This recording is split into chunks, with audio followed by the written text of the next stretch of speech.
Bueno chicos, vamos a continuar con este tema de los actos de habla que tiene que ver con la sociolingüística. Ya miramos en la sociolingüística qué estudia, cuáles son las disciplinas o las ramas que se encargan de ese estudio de la sociolingüística y los factores que influyen para que se lleve a cabo ese estudio.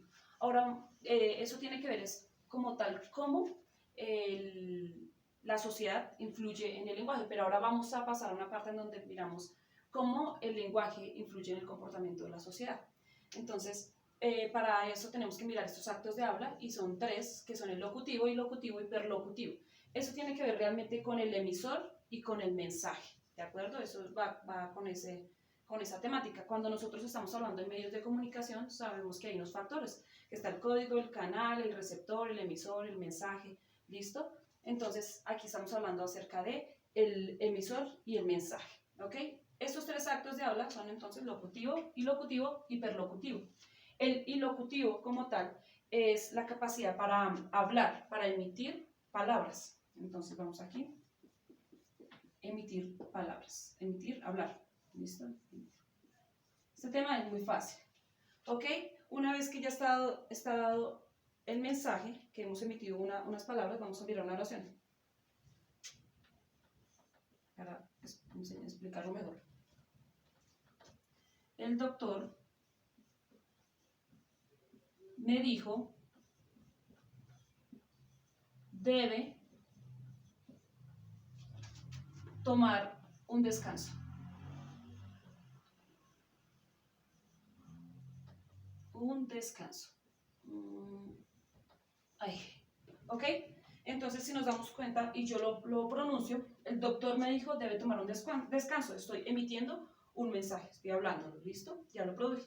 Ahora, ¿cómo viene a ser un acto ilocutivo? El acto ilocutivo es porque en ese se genera una intención en ese mensaje. Una intención, ¿ok? ¿Cómo me funcionaría aquí la intención? El doctor me ordenó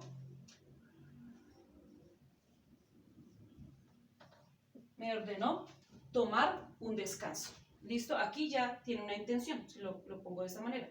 Y ahora vamos a mirar el acto perlocutivo, que es como tal el resultado de esa intención previamente ya dada en el mensaje. Entonces, generalmente las personas hacemos una producción verbal con una intención y esperamos que el receptor de ese mensaje actúe en pro o con resultados de la intención que yo ya le manifesté. Entonces, este es lo que se produce, realmente es el resultado. ¿Sí? El resultado. ¿Cómo pasaría esta oración al acto perlocutivo? El doctor me persuadió. ¿Listo? Entonces esto ya es del primero, del ilocutivo, perdón, del locutivo. ¿Listo? Ese sería del ilocutivo. Y vamos a ver el del perlocutivo. ¿Listo? Sería entonces el doctor me persuadió. Porque persuadió. Me persuadió de tomar un descanso. Entonces, si nos damos cuenta, esta oración nos sirve para el ejemplo de las tres. ¿Listo? Para ejemplificar los tres actos del habla. Ahora, estos actos de habla se dividen en dos, en los directos e indirectos. ¿Con qué fin? Con el fin de que nosotros podamos, nuestra sociedad colombiana, por ejemplo, habla de manera muy indirecta, no somos tan literales y algunas sociedades de extranjeras cuando vienen acá se confunden un poco porque como hablamos de manera tan indirecta, ellos malinterpretan el sentido de ese lenguaje. Los actos directos son cuando yo emito algo y ahí ya tengo realmente la orden o la respuesta y es muy claro para entender. Pero el indirecto es porque habla entre líneas. Unos ejemplos son, por ejemplo, me demoro siglos en llegar sería indirecto. ¿Listo? Indirecto. Me demoro siglos en llegar sería el indirecto y en la parte directa sería voy a llegar tarde. Llueve a cántaros sería indirecto y para que suene directo sería está cayendo un aguacero. Me comería un elefante sería indirecto y la forma directa es tengo mucha hambre. Me estoy muriendo sería el indirecto y la forma directa sería tengo mucho dolor. Entonces Si nos damos cuenta, el indirecto es el lenguaje entre líneas que no es explícito y que hay que hacer una inferencia. Y la otra forma de división es el acto directo, que es muy preciso para entender. Hasta aquí, entonces, los actos del habla. ¿Listo? Para que los tengamos en cuenta y los recordemos. Ok, entonces, ahora ya hablamos acerca del emisor y el mensaje, pero ahora vamos a hablar del código, ¿de acuerdo? Siempre nos han hablado que hay un código de comunicación, pero vamos a profundizarlo. Y en este código hay tres niveles. Está el nivel lingüístico, el paralingüístico y el extralingüístico. El nivel lingüístico es donde involucra un significante,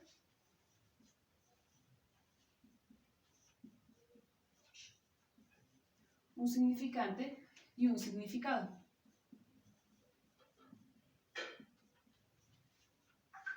¿Ok? Perdón. Un significante y un significado. Entonces, por ejemplo, nosotros lo encontrábamos mucho en las lenguas muertas. Anteriormente, el lenguaje que ellos establecían, por ejemplo, utilizaban como un código, inventaban su código. Y, por ejemplo, esto quería decir la luz, esto quería decir una dificultad, esto una solución. Bueno, ellos sacaban un significante, este era el significante, perdón, el símbolo como tal era el significante, y cada uno tenía un significado. Entonces yo podía leer esto como hay luz en las dificultades y una solución, por ejemplo. Entonces así es como funciona el código lingüístico. Funciona, lo podemos ver también en el ejemplo del lenguaje, en las señas, ¿sí? Cuando una persona quizá hace un movimiento de una seña, cuando se toman una foto, ¿cierto? Todo eso tiene un significante. Cuando de pronto, esos son los significantes, ¿listos? Es lo que yo utilizo, pero esto, si nos damos cuenta, es efímero porque esto no queda. Si ustedes se dan cuenta en las lenguas, en todo lo que quedó de los mayas, esto se perdió como tal porque era propio de algunas culturas, no de toda la población. Cada cultura lo había desarrollado, pero no quedó registro escrito y pues hoy en día las personas que se experimentan en las lenguas muertas pues hacen bastante esfuerzo y bastante estudio para determinar la comunicación o los lenguajes, los mensajes que hay en estos textos, en lo que quedó, en los jeroglíficos o en los jeroglíficos o en los papiros, ¿sí? En algunos papiros. Ahora, los códigos paralingüísticos son realmente la información adicional para nutrir la intención. Entonces, ¿cuál es esa información adicional? La forma y la postura que tiene la persona para el lenguaje no hablado, no dialógico. Por ejemplo, tiene que ver la intensidad, la duración, la entonación, el estado de ánimo, el tono de voz, los gestos que utiliza. Una persona, por ejemplo, vamos a ponerlo aquí para que no se nos olvide. Los gestos, lenguaje no hablado. ¿Listo? El lenguaje no hablado.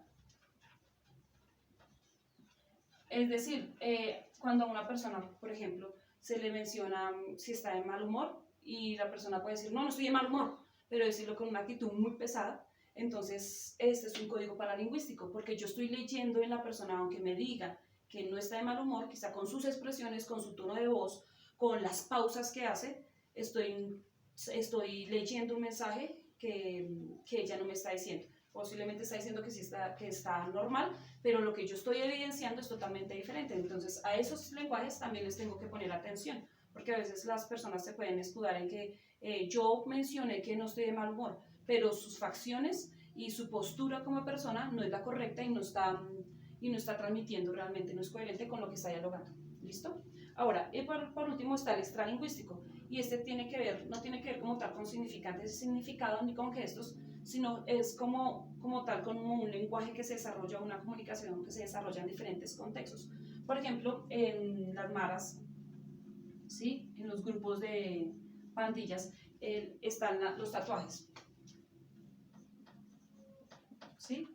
Y si ustedes se dan cuenta, en las maras salvadoreñas, ellos utilizan un tatuaje que los identifica, ¿cierto? Les identifica la jerarquía, el grupo al que pertenecen, el grupo de la pandilla de la cual ellos hacen parte. Entonces, ahí nos damos cuenta que hay un lenguaje también, un lenguaje extralingüístico. Otros ejemplos son, por ejemplo, los símbolos, los maquillajes. Hay un grupo, por ejemplo, de rock que se llama Kiss y ellos tienen un lenguaje típico que es toda la cara en blanco y como unas estrellas blancas dentro de sus ojos, en sus ojos. Y ese lenguaje es una forma de expresión y es una comunicación entre ese grupo de personas de ese grupo de rock. Entonces, eso también es un lenguaje extralingüístico. No tiene que ver con un código, no tiene que ver con gestos, pero tiene que ver con otra forma de comunicación. También están las costumbres. Por ejemplo, cuando uno va a una casa, costumbres y hábitos. Cuando uno va a una casa, algunas personas que son muy supersticiosas cuelgan una mata de sábila en las casas, que no se debe hacer porque realmente una mata de sábila no nos protege. Pero eso está el que llega a la casa, entiende el lenguaje extralingüístico y sabe que la persona que está ahí tiene miedo, tiene temor y por eso pone una mata de sábila para sentirse protegida. Es un lenguaje extralingüístico. No nos va a proteger y pues no se debiera hacer, pero es un lenguaje que utilizan algunas personas, ¿ok? Ahora, en este extralingüístico hay lenguajes que ya se vuelven más formales, como por ejemplo el de la música. Los que de pronto tienen un acercamiento a la música o ustedes en la clase de música han visto que existe como tal un lenguaje, ¿cierto? Bueno, que hay ¿listo? Que hay un lenguaje como tal y hay toda una serie de códigos ahí propios para las personas que desarrollan esta habilidad en la música. Usted dice, pero qué difícil es entender eso ahí, pero cuando comienza a adentrarse dentro de las partituras, dentro de las escalas, las notas musicales, los tiempos, los silencios, uno se da cuenta que sí hay un lenguaje ahí, pero obviamente solamente para la población de las personas que practican la música, ¿sí? Entonces, eso es un código lingüístico, este ya se volvió más formal, ¿ok? Ahora, por último, que hay, por ejemplo, mensajes que hacen uso de este lenguaje lingüístico, de este sobre todo, ¿sí? Del código, no de como tal de un abecedario, sino del código. Vamos a ver un ejemplo. Voy a quitar esto por aquí. Nosotros a veces en las señales de tránsito vemos esto, ¿cierto? Para el de cuando vamos en la carretera, que debe ir a 60, ¿cierto? Y generalmente es redondo. Hay otras señales que van por el camino que son, creo que son de esta parte.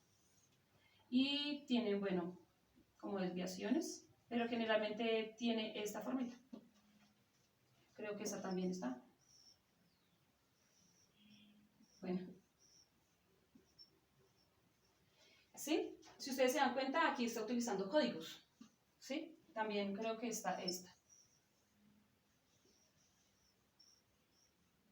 Bueno, la cruz roja. ¿Sí? Y es cuadrada. Ahora, ¿cómo nosotros nos damos cuenta a veces que utiliza códigos lingüísticos? Por ejemplo, en este caso, que tiene esta forma, pero utiliza esto. Entonces, aquí está tomando un recurso de un código. ¿Listo? De un código lingüístico. Así es como funcionan entonces los códigos lingüísticos.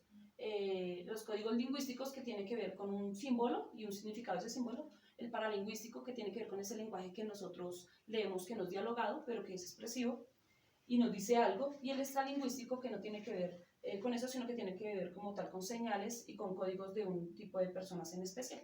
Chicos, espero que esto nos haya quedado claro y me haya hecho entender este tema. Bendiciones.